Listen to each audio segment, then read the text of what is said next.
이 이야기는 전라북도 군산 대장도에 전해 내려오는 장자 할매바위의 슬픈 설화예요. 아주 먼 옛날, 이곳에는 늦은 나이에 과거 시험 준비 중인 장자 할아버지와 할아버지가 글 공부에만 전념할 수 있도록 뒷바라지에 전력 중인 장자 할머니, 그리고 그들의 늦둥이 아들이 단란하게 살고 있었어요. 서방님, 글 공부하느라 힘드실 텐데 이것 좀 드셔보세요.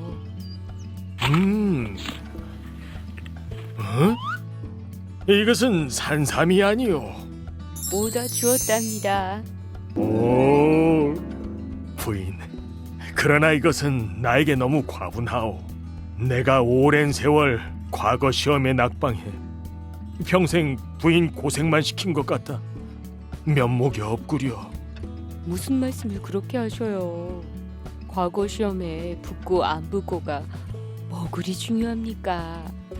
서방님이 제 곁에 계시는 것만으로도 저는 더 이상 바랄 게 없습니다. 그러나 이번엔 꼭 붙겠지요?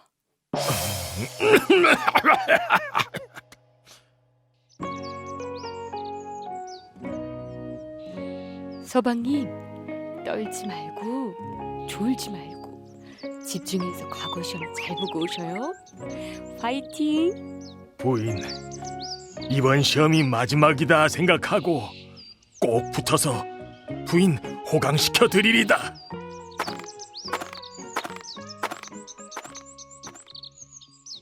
며칠 뒤 할머니는 서울로 과거 시험 보러 간 할아버지가 과거에 급제했다는 소식을 전해 듣게 되었어요.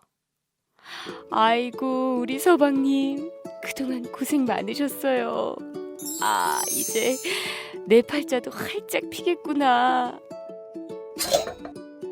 어머나, 서방님이 도착할 때가 됐는데 푸짐하게 한상 차려서 마중 나가야겠다. 부인! 부인!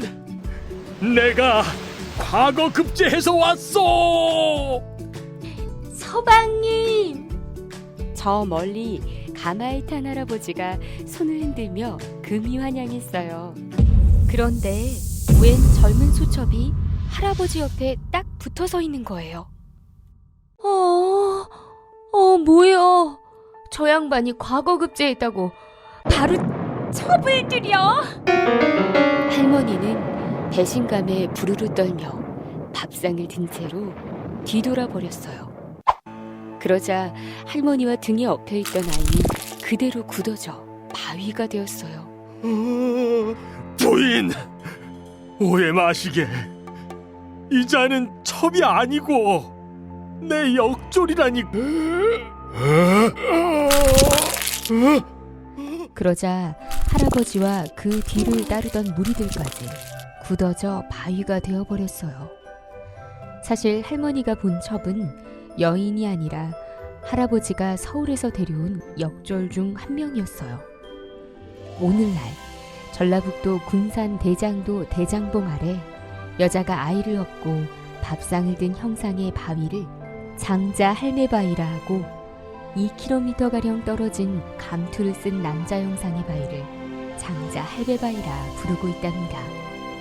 장자 할매바위는 지금까지도 뒤돌아서 있는 할매바위를 애틋하게 바라보고 있다고 해요. 그 후 바위가 된 장자 할머니는 섬의 수호신이자 사랑의 메신저가 되었답니다.